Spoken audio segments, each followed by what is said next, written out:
Yes, shaking.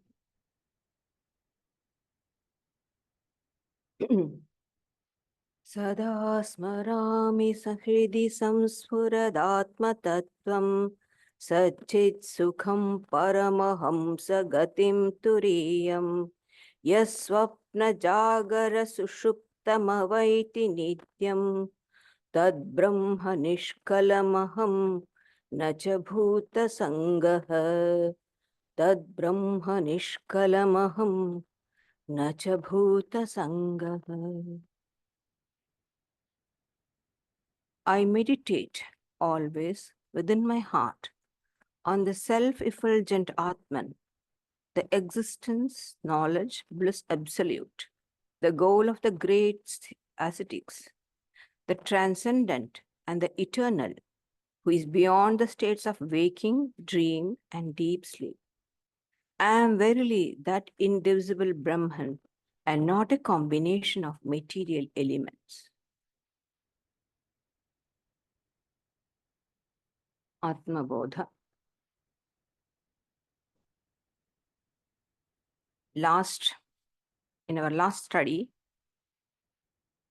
from verse 30 to 37, we were introduced to Vedantic reasoning, Atma-vichara.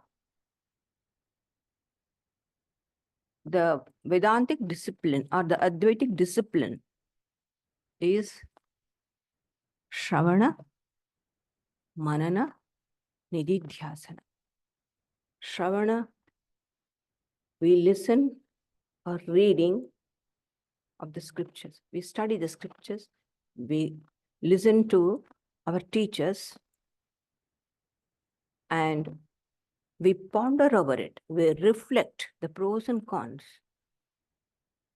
Very deep reflection, which converts itself into a conviction. Reflection becomes a conviction. Conviction that I am pure spirit, nothing other than that. And then nididhyasana. Generally, it is defined, it's translated as meditation. But it would be more accurate to call it Atma-vichara. Dwelling on the reasoning, on the truth, what our intellect has understood. Dwelling upon those thoughts, constantly keeping the Vedantic reasoning. The mind is very, very alert. So much so, the whole mind is occupied with only one thought. It's almost equivalent to meditation. What does meditation mean? Flow of consciousness towards only one thought. One pratyaya, one thought is there. The whole of mind is dedicated to that. The same thought occurring again and again, continuously, without interruption. Constantly, the same thought. Like in the olden days, we used to see the movie, there would be reels. And then one image would come. I believe how many seconds of a part of a second, the retina retains the image. And before that, another reel comes. So you feel there is a continuity of the movie. But actually, how many reels have gone in order to bring out one scene? Those days, that's how it used to be. So in the same way, the continuous, uninterrupted thought of one single pratyaya, one single thought, brings about a transformation or a conviction or almost to the realization. Almost. I say almost because it's still a thought. Thought means this mind. But this is very essential. Now, what is the content of our mind? It's nothing but the big ego, I am so and so, and everything connected with me. So that's the content. But whereas when Atma Vichara starts, the Vedantic reason starts, and reasoning is constantly done. And I love that famous saying, Asupter, Amrityur, Nayeta Vedanta Chintanam. Till you fall asleep, until death, continuously reason out on the Vedantic truths. When that happens, to that extent, when the mind is saturated, and as a matter of course, things will take by itself. But this much can be done by us, it can be done by us, and this is called as Purushakara, self-effort. Herein, with this, we fold our hands, allow the nature to do what it has to be done. But if we have done this, for that, the Vedantic teachers ask us not just Atma Vichara, take all the 4 yogas, practice the yogic meditation to along with that. And check the depth, the root of your ego through working, selfless work, charity. All this shows how deeply our ego is rooted within us. So that is the proof. Karma Yoga is the test of Jnana Yoga. Jnana Yoga is the fruit of Karma Yoga. So if we are truly endowed with knowledge, how selfless we are. Show it through your action, how selfless you are. It's so, you take everything, as the Bhagavatam says, kenapi upayana, any means, come to this conclusion. Make it part and parcel of yourself. As now how the world is real, the world of Brahman has to become real for us. That is what the scriptures want us to do. In our last studies, the 7 verses we read was excellent verses. It taught us how to reason out. And finally it says, the impression I am Brahman, thus created by uninterrupted reflection. You see, uninterrupted reflection that I am Brahman, nothing else other than, I'm none of this. Not my body, not my mind, not my intellect, not the ego. None of this am I, because everything is drishya, seen. And I am the drik, the eternal seer. When this impression that I am nothing else, Brahmaivaham, I am Brahman alone, nothing else. When this vasana, see now what we have? We have got the vasanas. We have got so many impressions and desires. Then when this I am Brahman, this vasana, this impression becomes deep-rooted, then what does it do? Haratya vidya vikshepa. It actually, harati means it robs. Robs what? Our ignorance, our desires, our, what do you call, limitations, our creatureliness, our weaknesses. All this is robbed, all taken away. Everything is destroyed. And its effect, ignorance and its effect, everything, all the distractions. Just like how a medicine removes the diseases. There's no other way. Constant reasoning, constant discernment is upon the wings of discernment and detachment, and the tail of dedication or devotion is the flight of the bird Atma, Atma Pakshi, the flight of alone to alone, on the wings of discernment, detachment, and devotion, which acts as the tail. We know how important it is for a bird. So these are the three necessary components in our spiritual life. Equipped with this, we will be able to work out our towards our evolution. Now, the Vedantic teachers also ask us to meditate. Take up the Patanjali's Yoga Sutras, what has been told. Best thing is Bhagavad Gita. Nothing like the Bhagavad Gita. The 6th chapter of the Bhagavad Gita deals with it. A lot of references are here. Some 12 to 13 shlokas, very much dedicated to meditation is there. We will discuss.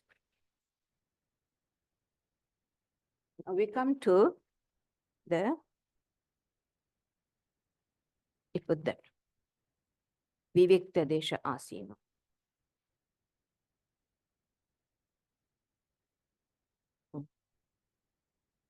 So here's the 37th shloka. So I just chant once. Vivikta Desha Asino Virago Vijitendriyaha Bhavayedekamatmanam Tamantam Ananyadhihi. Sitting in a solitary place, freeing the mind from desires and controlling the senses, meditate with unswearing attention on the infinite Atman, which is one without a second. So, in the Bhagavad Gita also, in many places, Vivikta Sevi, Laghva Shi, many places, this has been alluded. So, sitting in a solitary place is not the very important thing. Sri Ramakrishna says, Dhyan korbe kone mone bone. You can meditate in mentally. No one will know that you are meditating. You don't have to show.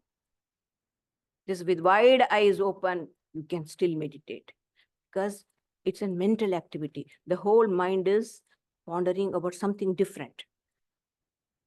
And kone, in the corner of the home.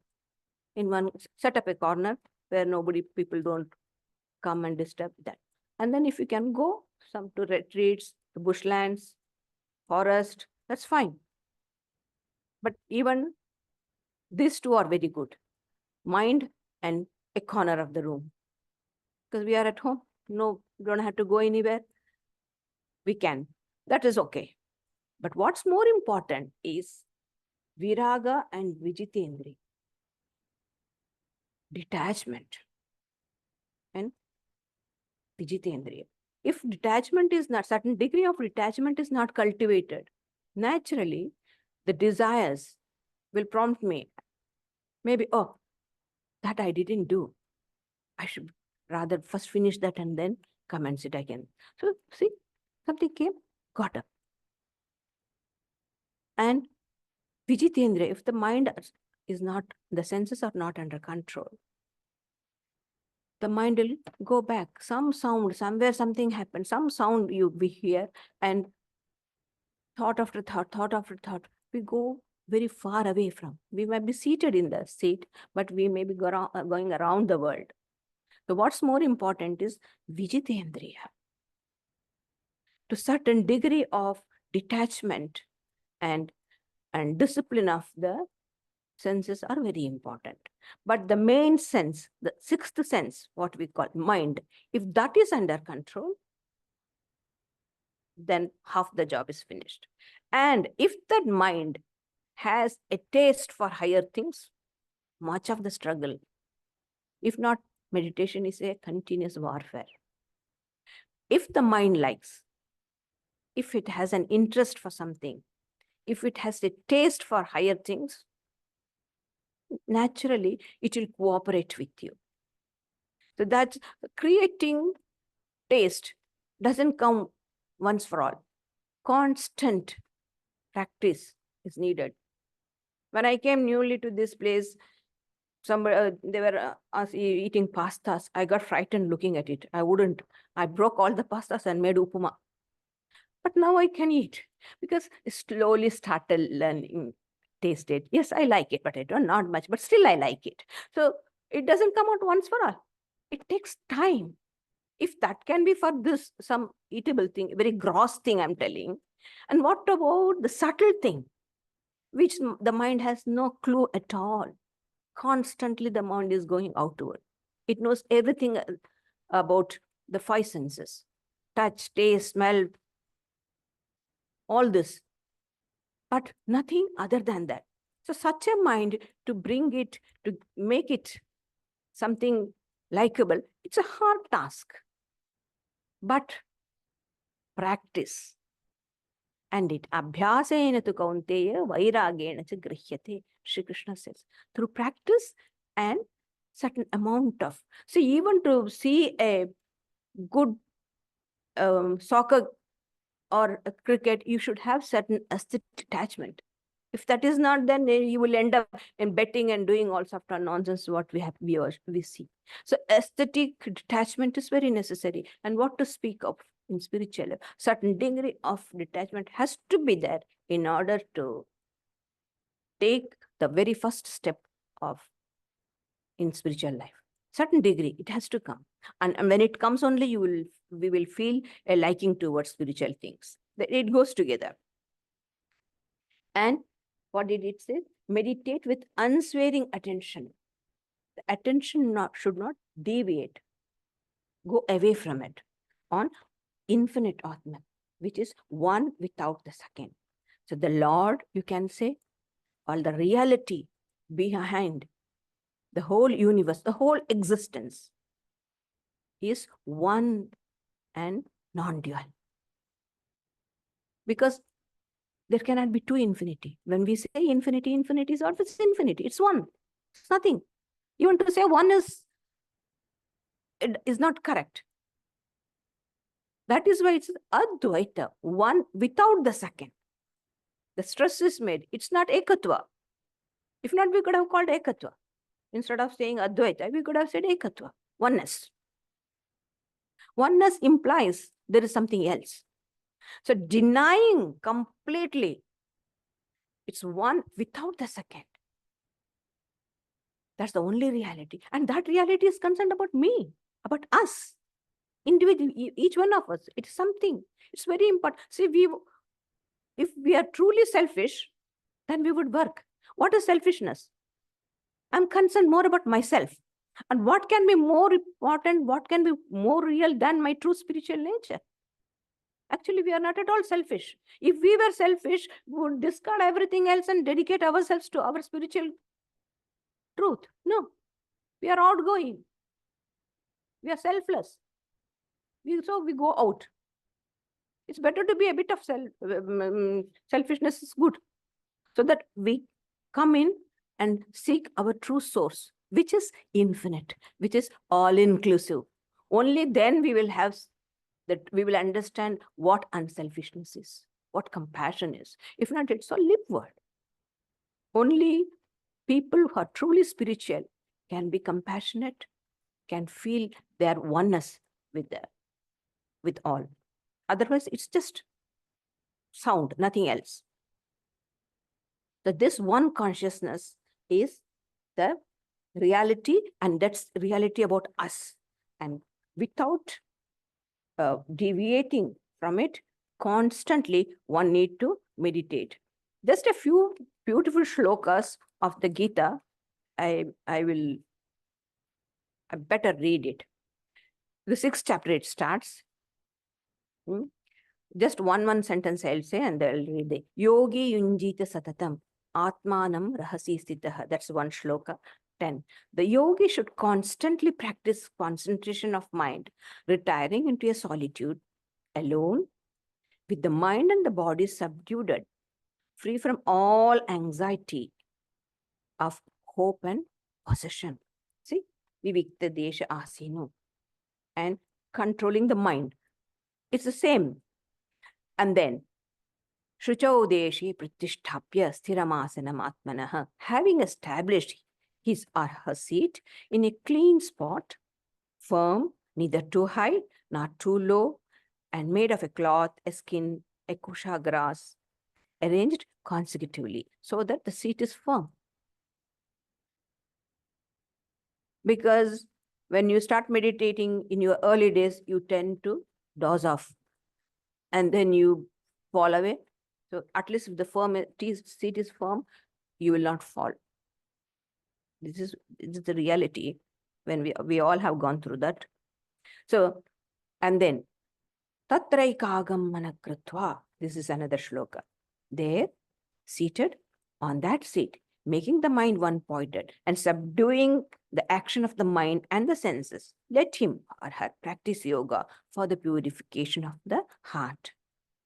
Samam kaya shirogrivam, holding one's body, head, neck erect and still with the eyeballs fixed as if gazing at the tip of one's nose. Tip of the nose is not the object of our meditation, bringing the mind to attention and not looking here and there.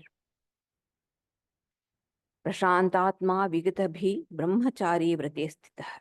With the heart serene and fearless, firm in the vow of a brahmachari or celibate, with the mind controlled and ever thinking on me, let him or her sit in yoga, having me as a supreme goal. That is Brahman, God, whatever you can say.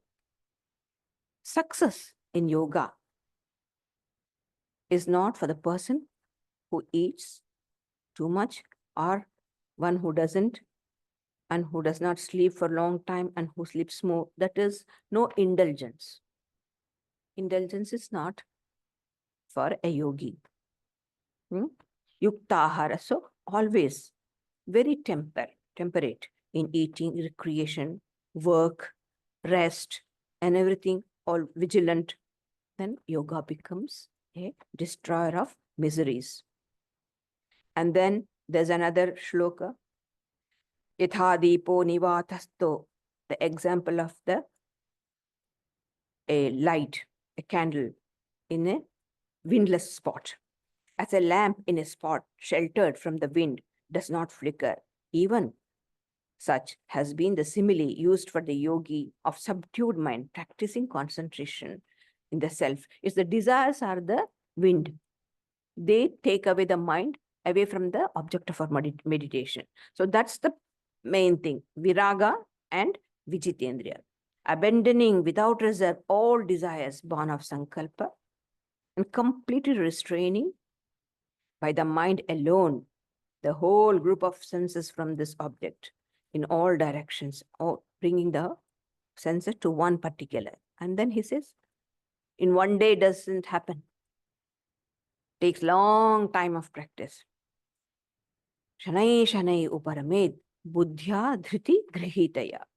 With the reason or the intellect, joined with the will, with the mind fastened on the self, let one attain quietude step by step. Let him or her not think of anything else. Nakinchidapi chintayet. Don't think anything, but shanai, slowly. We should not do it in a hurry. Then we'll be out of mind. Slowly, at a time, one step at a time. 5 minutes in the morning, 5 minutes in the evening. Do it for 6 months, then 10 minutes. And in between, whenever in the office, quietly sit for a few minutes. That also will help. Because you're concentrating on your true self, which is divine, pure. Now, naturally, there will be a joy. And then, yeto nischarati, manaschanchal. He knows, Krishna knows that the mind will go away. He says, manaschanchilamasthiram tatastato niyametad atmani eva vasham nayet. Through whatever reason, the restless, unsteady mind wanders away. Let one, curbing it from that, bring it under the subjugation of the self alone. So we have to learn this mind management. If this is done, much of the struggle is becomes easy. We can reduce. If not, spiritual life will become a constant warfare.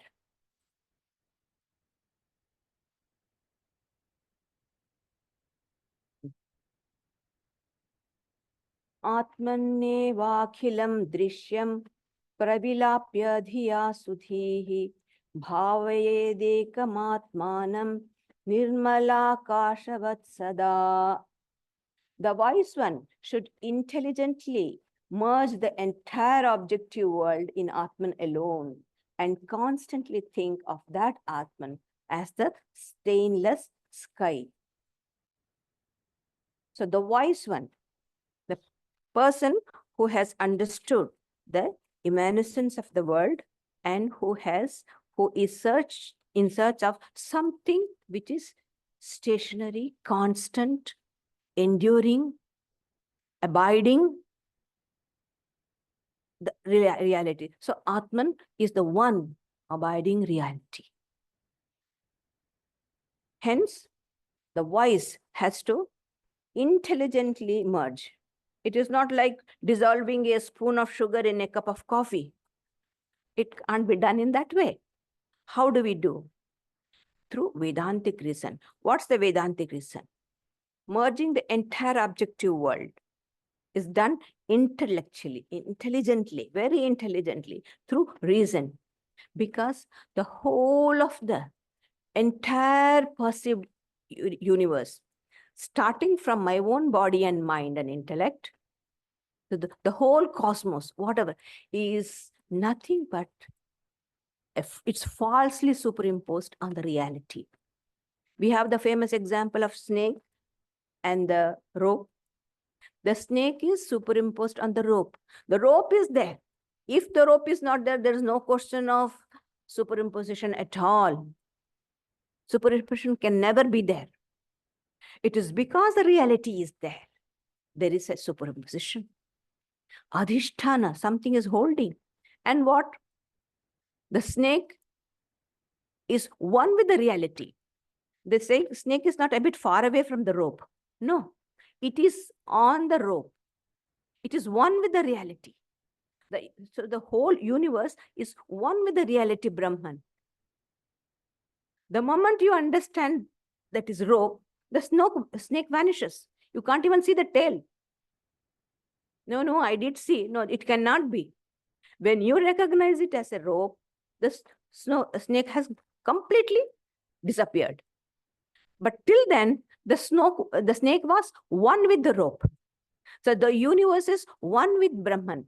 In this way, we say the whole world is in God. When we say the whole world is in God, what does it mean? God or Brahman is the substratum on which the universe stands. If that is not there, the world disappears. Neither you or me, not the universe. Nothing is there. It is the reality. So just understanding that. And that is how everything, whatever comes, anything is distracting. This is superimposed on my true self. This is not me. The one, I am the very support of that. I am supportless, but I am the support of everything. Niradhara swarupoham sarvadharohamevacha. Nothing can support me because I am the infinite. What can support infinite? Nothing. But infinite is the support of everything. If that infinite reality is not there, the world is nowhere. The whole of cosmos, or any amount, any cosmos, any number of cosmos. Because this is not the only cosmos we have. We say, Ananta Brahmanda, we say, when in Sanskrit, infinite worlds.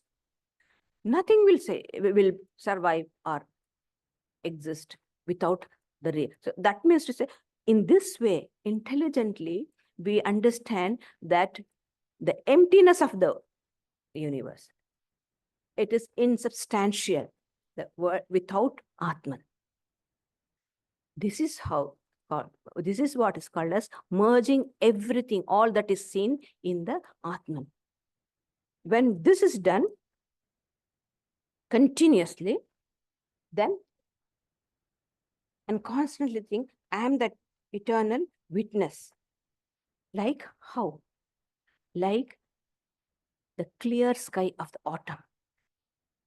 In rainy season, you can see the clouds and you can see so many clouds are there, each in different shape.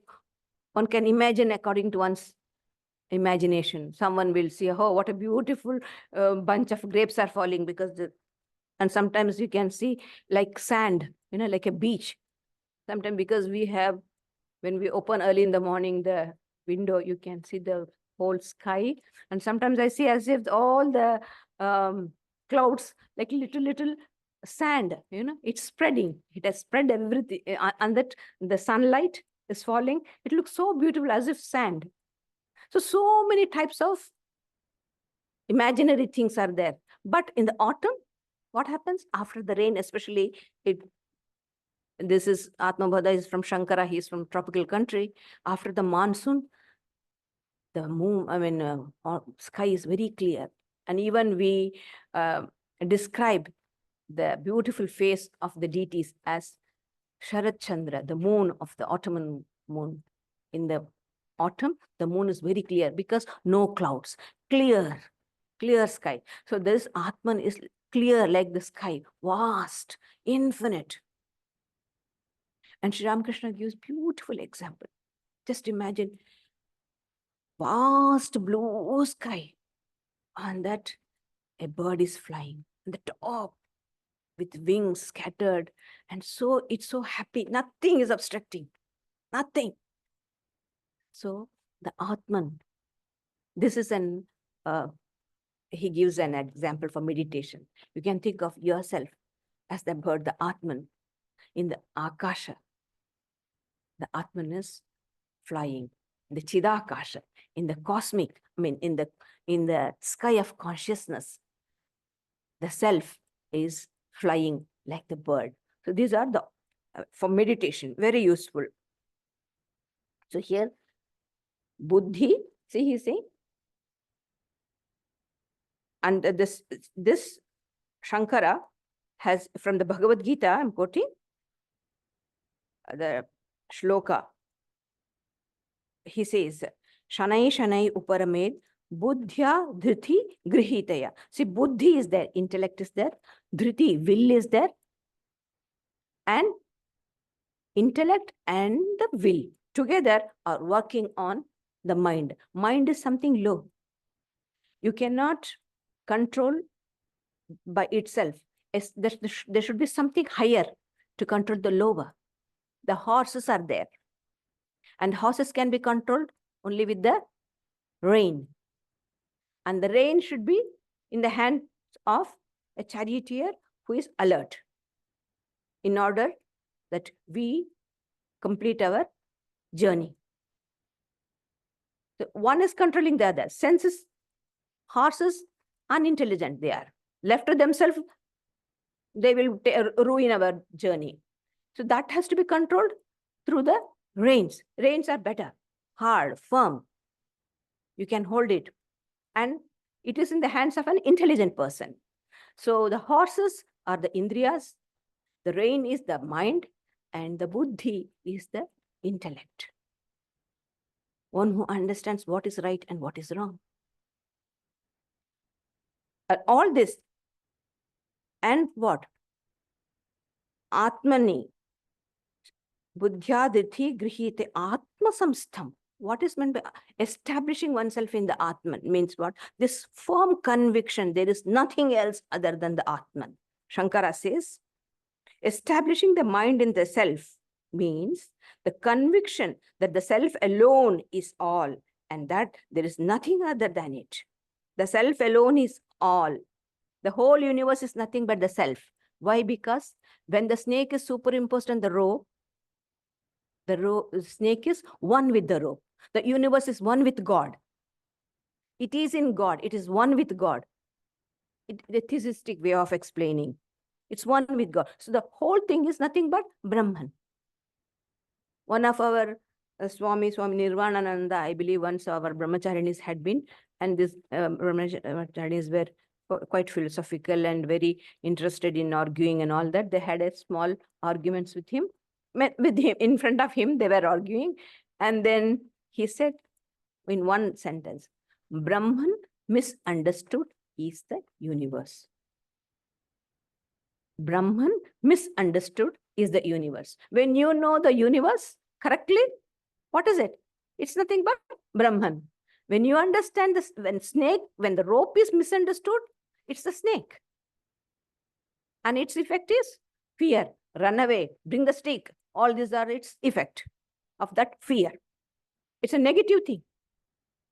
And the moment we know bring the light and verify it, oh, it's just a rope. Gone. Fear is gone.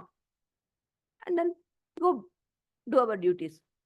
So when it is detected, it is the rope. When the universe is analyzed, reasoned, it's nothing but Brahman. But when Brahman is misunderstood, it's the universe. I and you, everything comes, starts. All duality starts. With the duality starts mischief.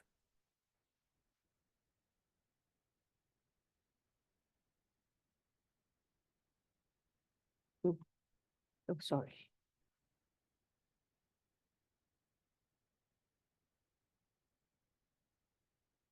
I think I went away.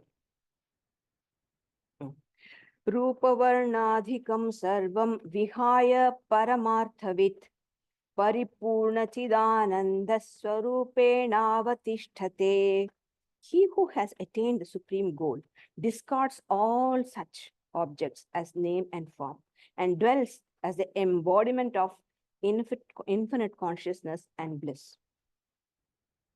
See, the scriptures tell us what is the object, what is the purpose of life. Nivritti of dukkha, atyantika dukkha. The complete eradication of misery. And what? That's a negative aspect. That is overcoming all sorts of misery. That is one. And what's its positive is ananta sukha prapti, attainment of infinite bliss. So this is the positive immediately, because dukkha nivritti is okay. But what am I getting? Something. And nature abhors vacuum. Something positive has to be there. If not, we will start going behind the misery. We'll take the misery as joy. We get accustomed to suffering. And the suffering ceases to be a suffering sometimes. That is how we have dragged on in this evolution. God knows when we became many. We were one infinite. We became many. And from then on, this delusion is going on. We are happy with the delusion. Ignorance is bliss, as the saying goes. Hence, we have to analyze this. And when that's the promise the scriptures give. Ananta Sukha Prapti. It's a Paramarthavid. Who is a Paramarthavid? One who has realized the supreme reality. And what is the supreme reality? That it is the verdict of the scripture, the ultimate verdict of the scripture, that there is no world of plurality whatsoever. And there is only one non-dual self. Of course, this is true for the illumined and the unillumined, both. Because the truth will never, just because I'm ignorant, truth is not something different. Sri Ramakrishna told his disciple Hari, Tumi jano, tumi na jano, tumi Ram. Whether you know it or not, you are Ram. Whether you know it or not, you are divine. This is the truth. Only the Paramarthavid, the knower of the self, knows this world as Brahman. And the ignorant knows Brahman as the world. Just the opposite. The world takes the world to be literally real. And its involvement and its suffering and a bit of joy sprinkled. Salads with dressing, like that, some bit of joy is dressed on it. It's all nothing but suffering. And then such a person who has realized, what has he got to do with world or its ignorance? He just discards. It's meaningless for him. He just discards. There is no pain in discarding. A knower of Brahman also has to give up the body. An ignorant person also has to give up the body. But a knower of Brahman knows that he is not the body and he is not sorry for it. It's an obstruction, gone, best, go away. Uninterrupted, what do you call, the presence of my true self I can experience. Body is an hindrance for it, for him. But whereas an ignorant person will be sorry for dying. Oh, how nice it would have been if I could live for some more time. This is the sorrow. That's the difference. But the reality is always the same, that it is that there is no plurality of the universe, that is one infinite non-dual reality alone is there. And hence such a person doesn't identify himself with his body or mind or intellect. And he also knows that there is no enjoyership nor the doership. Kartritva, bhoktritva. Neither I enjoy nor I do. He stands aloof as the witness of it. What a beautiful state. And what will be his, the nature of his realization?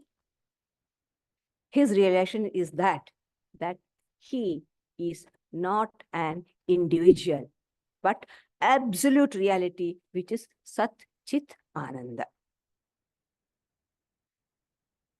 Jnana Jnatra Jneya Bheda Parenatmani Vidyate Chidanandaika Rupatvat Deepyate Swayameva Tat. The Supreme Self, on account of its being of the nature of exceeding bliss, does not admit the distinction of the knower, knowledge, and the object of knowledge.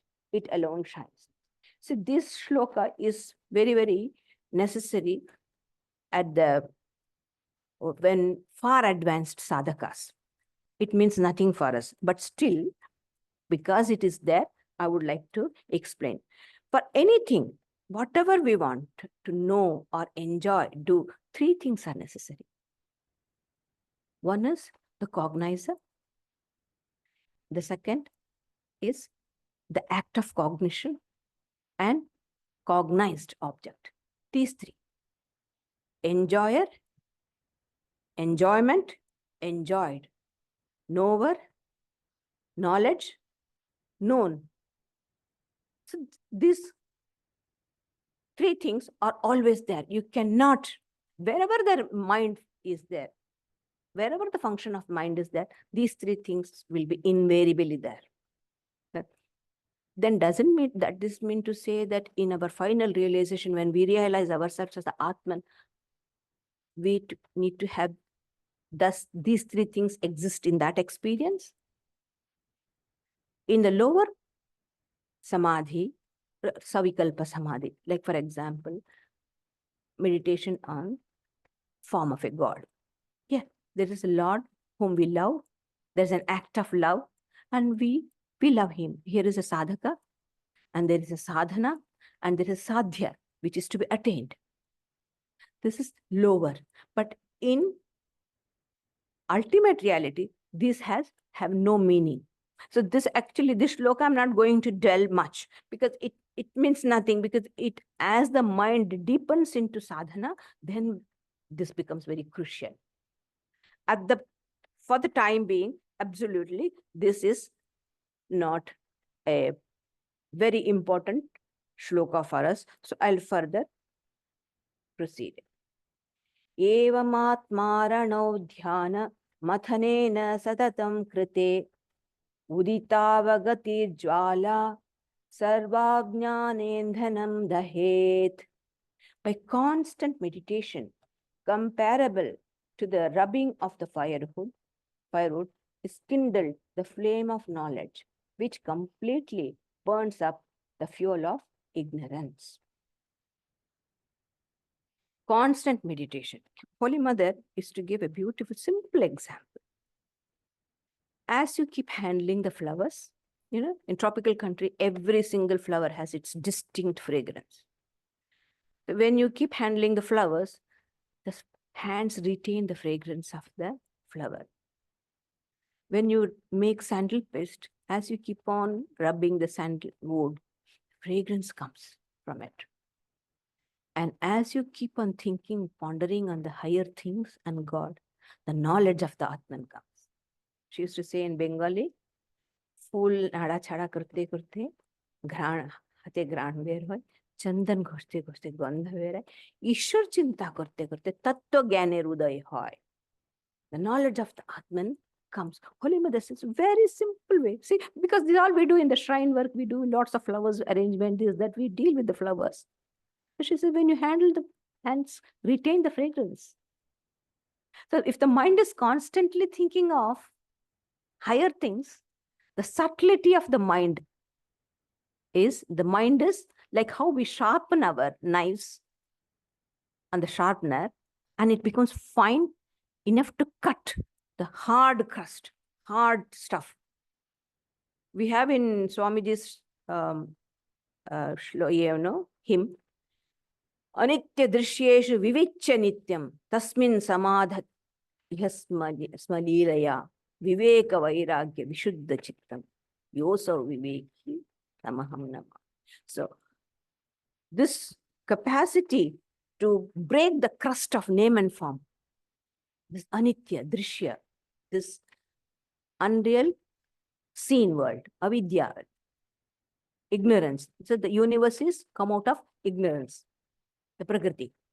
So this capacity to break and keep one's mind in the truth, which is, the truth is hidden. And the same in the Upanishads, in the Katha Upanishads we have, na, Esha sarveshu bhuteshu gudho atma na prakashate drishyate agraya buddhya sukshmaya sukshmadarshibhi. So sukshma, the subtlety of the mind has to be acquired. How do we acquire? Constantly thinking on subtle things, not on gross things. The more we think of gross, the mind becomes more gross. Nothing, it can't understand anything other than gross things. The more we start thinking of subtle things, the mind gets the capacity to think subtler realities. And that is called as sharpening of the buddhi. The Atman is hidden. Atman is not available for us, for askance. No. We have to work. The nature has given this apparatus called buddhi, the cerebral system, the intellect. Through vichara, through reasoning, through Atman, through the Vedantic reasoning, we sharpen our intellect and we penetrate through that hard, impenetrable name and form, time and space, and understand the reality, or face to face, be one with the reality. Understanding means mind is included, the buddhi is included. So, and then through, how do we do that? I told you, the nididhyasana shlokas we are meditating on it. Dhyana mathana. Rubbing. In our ancient India, during the worship, especially for the worship, the fire, sacrificial fire, when they used to lit up, that had to be lit by rubbing through wood, arani kashta. One wood below, and then they will start rubbing it. With this friction, vigorously when they rub, due to the friction, the sparks come out, and there they take the fire, and the sacrificial fire is lit. So meditation is compared to that. So the lower wood is our mind. The upper wood is your object of meditation, omkar, your ishta mantra, whatever it can be. And vigorously, constantly thinking without allowing nothing to enter, no other thought. Not our Swami Vijnanananda Maharaj used to tell, when you sit for meditation, you write on the board outside, no entry. Outside the mind, no entry. So no other thought will enter the mind. It was so easy for him to do that. That shows where he was. Not allowing anything else, rubbing, this constant meditation. What happens? Fire comes. What is that fire? The thought, I am Brahman, nothing else. I told you in the beginning, I am nothing else other than Brahman. I am pure consciousness, existence consciousness, and bliss. Nothing else. I am not matter. I am the spirit, blessed, eternal, one without the second. This thought, when we are thinking of infinite Brahman. When we think of anything in the meditation, the consciousness flows towards the object of meditation. And I tell you, there's only one thought.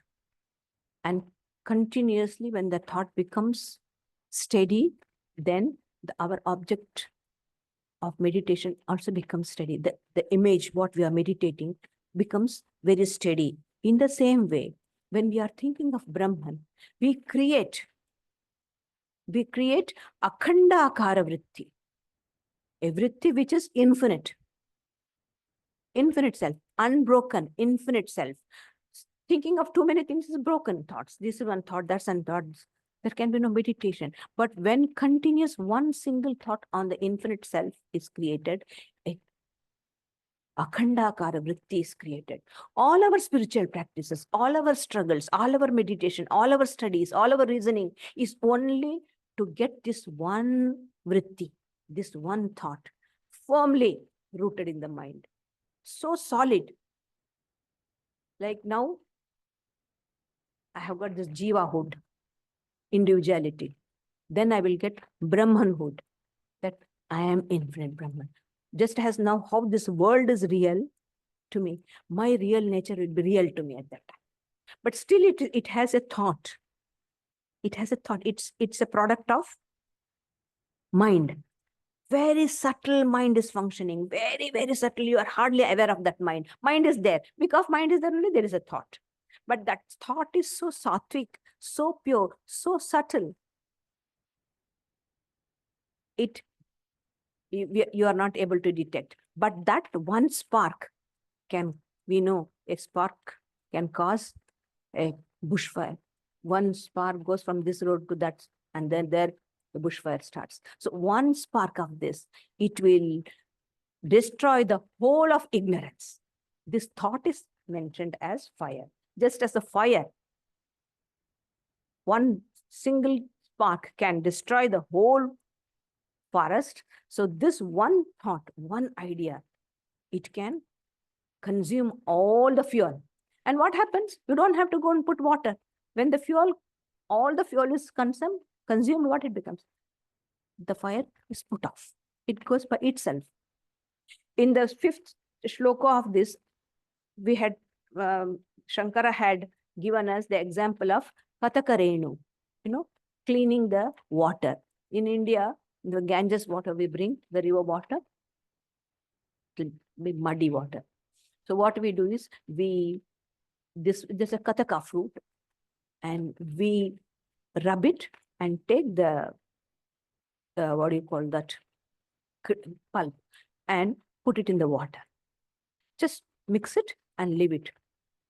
Within a couple of hours, crystal clear water comes up. All the sediment, everything goes down, and the water is cleared. So you can, now, sometimes they use even alum. If you put alum, all the, this thing will go down and clear water comes. So just like that, the mind, all the impurities of the mind is swallowed or destroyed. And only one single thought is there. And that thought by itself, it goes up. And if you ask, where did that paste go, Mataji? If you ask me, you put the paste in the water, what happened to that paste? It just melts by itself. It goes up. It does its function and it disappears. In the same way, this one thought, because the mind is so sattvic, so it has nothing else, and one idea that I am pure Satchidananda. Just one thought. That thought will, what do you call, when the sun comes, you take a candle and go out early morning. But as the sun rises, what happens? Where did the candle light go? The candle may be burning, but where is its brightness? It has become one with the sun's light. No more the candle has its own individual light. That, what do you call, the light. When I bring it into a dark room, it lights up everything. But when I take it out, what has happened? It is swallowed by the sun's rays. This light is, it's ignored. It just becomes one with the sunlight. You can't make out that light at all. It's no meaning in taking a candle light when the sun is up. So like that, when the ignorance is destroyed, the Atman shines, and this one thought, it just merges off. So you are left by what you are truly.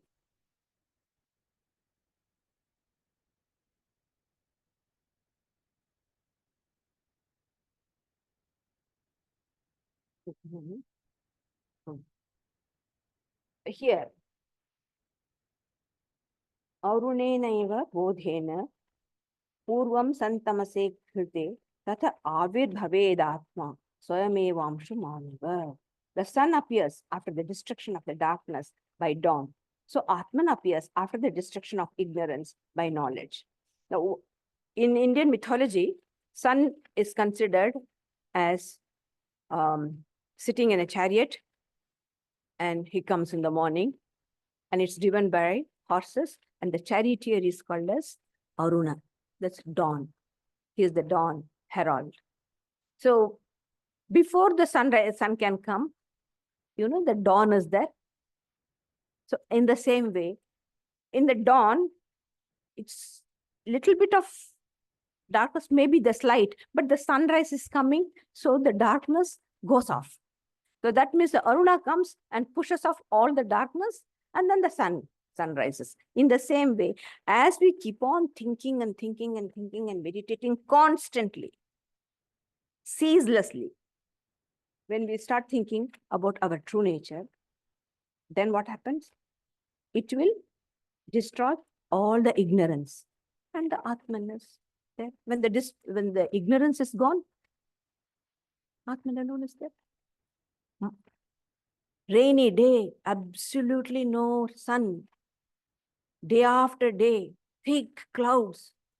Sun is not there. Sun is not there. Is it true? No, sun is always there. Such thick clouds are there that we don't even feel that there is sun. But it's cloud. And cloud will go one day. When the cloud goes, what happens? The sun is there. And where did this cloud come from? Cloud cannot come without sun. It's the sun which draws the water particles, moistures, and the cloud is formed. So the ignorance is also from Brahman. If Brahman is not there, there is no ignorance. And the ignorance rests on Brahman. And all this hard working when we do, what happens? Only Atman is there. And when I realize that I am Atman, I see there was no ignorance at all. Absolutely, there was no ignorance. And it's not that something I attained. This is what he is going to say. So when the ignorance is, so till the destruction of the ignorance is our hard work. Here alone is our sadhana.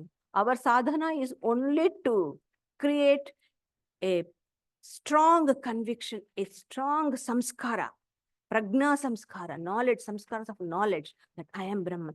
Somehow or the other, as before our mind becomes weak, we have to hold on to this idea and equip. This is the only our chance. This is the only our strength.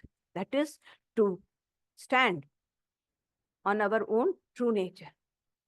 And once that is made, half the battle is over. Half the battle is over. When we cut the tree, what we do? I don't know, now it's all machines do. In olden days, people used to chop. They cut, keep on cutting. When almost they have come to 3/4, what they do, they stand aside and the tree falls by itself. Supposing you still keep on cutting, it will fall on you and will break your head. So what we do, we cut it and we stand aside.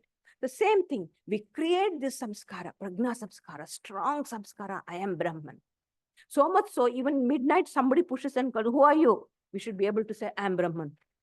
So deep, it has to go. The whole unconscious mind has to be pervaded with this idea. Now the content of our unconsciousness is all world. But this should be. And I'll tell you the technique of doing that later on. And when that happens, the sun by itself rises. There's nothing more to be done. Atma tu satatam prapto api apraptavat avidyaya tannashe praptavad bhati swakanthabharanam yatha. Though Atman is ever present reality, yet because of ignorance, it is unrealized. On the destruction of ignorance, Atman is realized. It's like the case of the ornament on one's neck. This is a very beautiful way of putting. And I have this idea that I am Atman. Once it's got, the knowledge of the Atman is there. We become one with the knowledge. And then we realize that we were eternally Atman. I was always that. There was no time that I was anything else other than. Just that I didn't know. Just like how people, sometimes it's our ordinary experience. Often we search something which already we have it. And we go around asking, where is that? Where it? And somebody asks, what are you searching for? No, I forgot my chain, my necklace. I don't know where I kept. Oh, what sort of an? Oh, that one. You give us some description. Hey, it's on your neck. Oh, it's here. It's the same thing. I was Atman. I am Atman. I was Atman. I will be Atman. It is the reality. What is reality? Trikala abhadita satya. Truth is that which is not sublated by past, present, and future. That which was in the past, which is in the present, which will be in the future. So if I was not Atman, I would never be Atman. If I was not Brahman, I would never be a Brahman. Which do we take? Whether we take the world, our body, mind real, or the Atman? I would rather take the Atman, Brahman as real, because it's very consistent with my feelings. Because a day and night I see the body is going.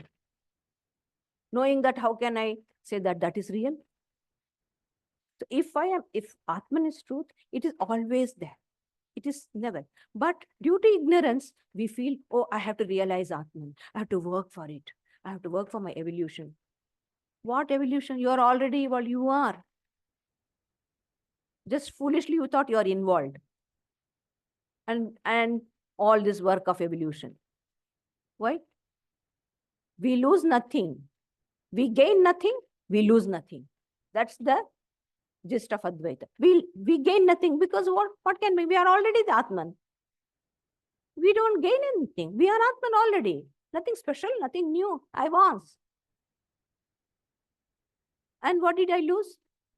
You say, Mataji, my ignorance is gone. Where was ignorance? I was never ignorant. I was always only. I foolishly thought I am ignorant. I foolishly thought I am the body and mind. Swami Vivekananda used to tell his devotees, accidentally you are an American.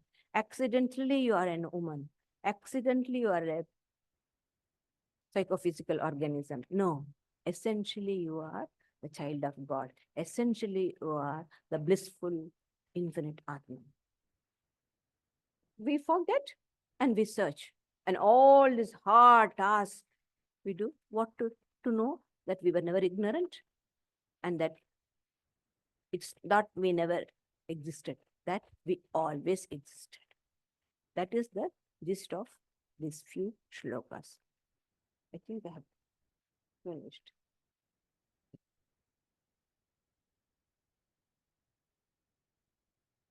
So there's time for some questions. And those who have joined us via Zoom are welcome as well. Any questions? I will give you the microphone. You have a question?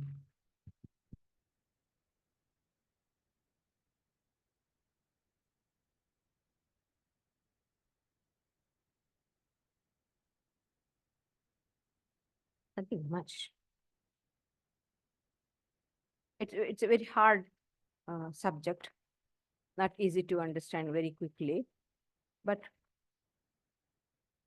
all we need to do is hold on. Just the same in the theistic path, in the path of bhakti, we are asked to constantly remember our Ishta, constantly. And what did our pilgrim do? Ceaseless prayer. And what does Advaita ask us? Constantly think of your true nature. The same thing. Only thing is the path is different. Wherever your hard work is there. However unreal the ignorance may be, we are still going through. So in the Bhagavad Gita, Sri Krishna says, none can destroy this indestructible. But Maya can drag you by nose and go around. We have oh. Oh. Okay. Yeah, go ahead, Fred. Oh, yes, Mataji, you said that ignorance is also Brahman. So, it's more about overcoming ignorance rather than destroying it, because you can't really destroy it. It's a replacing knowledge, ignorance with knowledge, or moving from one state to another. Ignorance is Brahman. It doesn't mean for the ignorance to survive, to be, it has to be supported by Brahman. To tell something false, there should be something real. Yes. To prove something false, there must be something real. To know that the snake is unreal, there should be a real rope. If that is not there, it cannot be. And where is the snake? What is the snake holding? It is holding the rope. Your idea of snake, where does it exist? It exists on the rope. It is because of the rope the idea of snake came. And that snake has pervaded the whole of rope. That means even for falsity, Brahman is the basis, substratum. It's a very, very subtle thing to understand. If So it's something like to realize that it's substratum is not there, nothing can be superimposed on it. So it's really like to destroy ignorance. It's to I guess, contemplate what appears to be a snake and investigate, shine light on it, take a closer look, consider it, and then realize that it's actually a piece of rope. Yeah. Yeah. This is called as bringing the light and putting it on it, bring the torch and flash it and understand, oh, what is this really snake? No, it's not snake. It's just a rope. Come on. It's sort of like you see something and a knee-jerk reaction would be, oh, it's a snake, it's a snake. But if you then stop and make a closer examination and just consider it and look at it and go, hang on, it's not moving or anything. It hasn't got some of the properties of a snake. You look a bit closer and then, so we need to bring that sort of approach to the ignorance of who we think we are. For this, first you have to hear from the scripture or from the teacher what truth is, and then through the torch of your buddhi, the knowledge, because intellect is always bright, isn't it? It is the intellect which teaches us, makes it. So intellect has the property of light. It's light. The light of the Atman only falling on the intellect. That's why intellect is functioning. Other than there's only one light, that is the light of the self. There's only one consciousness, that is the consciousness of the self. Nothing else is conscious. Atman alone is consciousness. It is consciousness itself. Everything is borrowed intelligence, borrowed light. Hence, with the help of that borrowed light alone, through your own light, that's why Sri Krishna said, I lit the lamp, and with that light you come to me. The light is only divine. That light is lit up in our heart, and with that light we walk. That's the light. We carry the light, and then we go towards the source of the light from where we got. And that light is which comes from Guru Parampara. That's the light which comes through the holy word we get from God, from a teacher. That's the light we carry. And that light, you can blaze it and make it a big fire, which can consume all our ignorance and all the karmas and attain liberation. Or we can put more things on it and put off that light. It's left for us. How we deal with the light, what we got, what we get from the teacher. Yeah. Vandana. Or Abhijit. No, it's Abhijit. Thanks for the pronouns, Mataji. Just a question, just yes, with the snake rope analogy. So to understand that, yes, for devotees, just to understand, like the theme is to investigate further to see what the object really is. And I understand, I think, just correct me if I'm wrong, the understanding is to say go beyond, say whether it's a snake or rope, is to realize that it is, say, I guess to realize that it's Brahman. Now to get that realization requires some element of grace at the I guess at the final stage. So just wondering, in between there, how do we go and, like, say, progress? Say going beyond that rope and snake and realizing that it's Brahman. Yes. Unless I got it wrong. No, element of grace, grace of your own self, I would rather say. And even in the Katha Upanishad, it says, Eme Vaisha Virinate Tena Labhya. Only when Atman reveal, to whom the Atman reveals, Atman is realized by him. That means to say, naturally, at one go, superficially, if you see, that means to say everything is in the hands of Atman, and the Atman has to be gracious to us, and then only we will be able to realize the Atman. And commenting on the Shankara says, whom does the Atman choose? Who chooses the Atman? Supposing you don't know me, or even if you know, you just ignore, how will I have any love for you or think of doing something? You don't even come. And how am I to help you? When you start coming, when you start your interaction closer, whatever, you naturally, your interest, your affection grows, and you try, you help the person. So in the same way, when we take, there are two things. World is there, Atman is there. Money is there, God is there. You cannot serve two masters. Any one you have to serve. Christ says, you can't serve two masters, anyone. So it's choices for you. If you serve God, certainly his light, because you are going towards God, his light falls on you. In a way, it falls on everybody. But when you go, Sri Krishna says in the Bhagavad Gita, I have no favorites. Ye bhajanti tu ma bhaktya maite teshta. One who loves me naturally.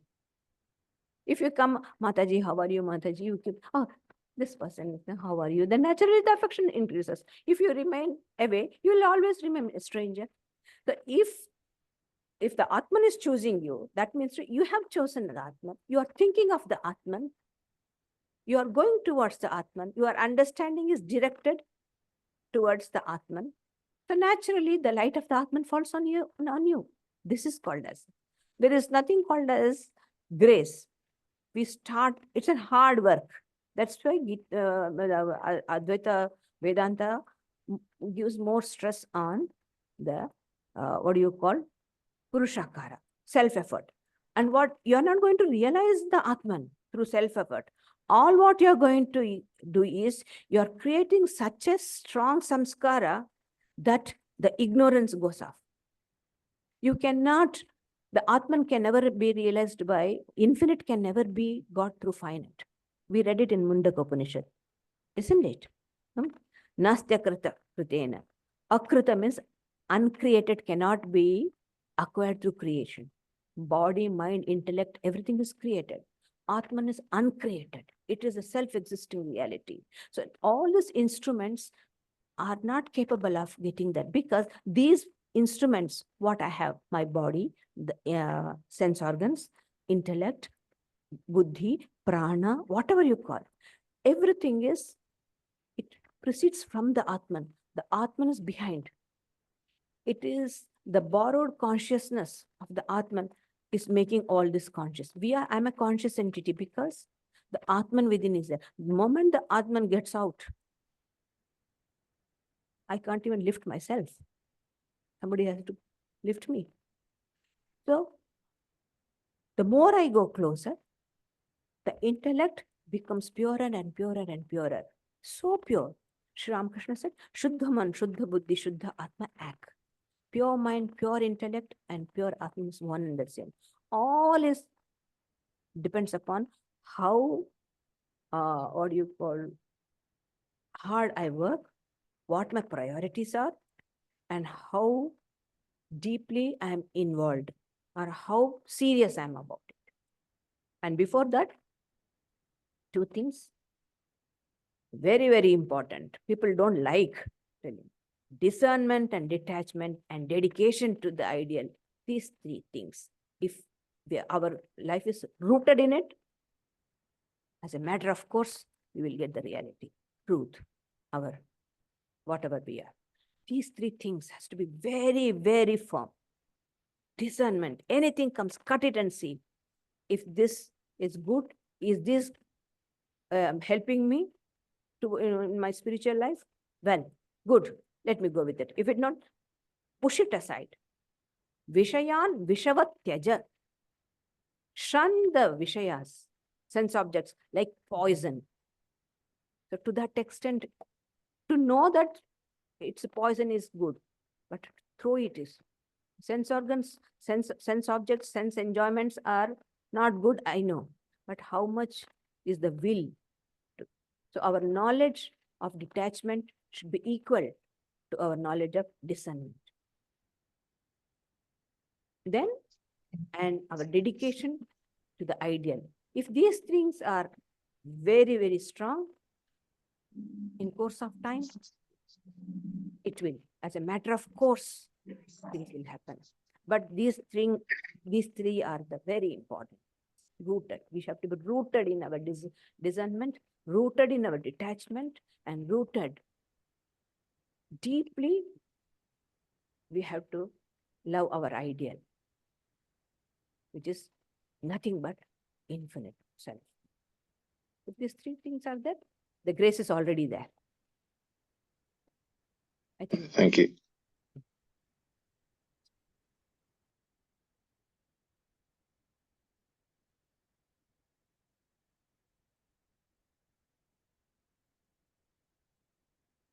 For this coming week, we have the fortnightly Bhagavad Gita discussion with Pravrajika on Friday night. Next Sunday, a special celebration, Guru Purnima celebration. We'll have a talk, a short talk by Pravrajika.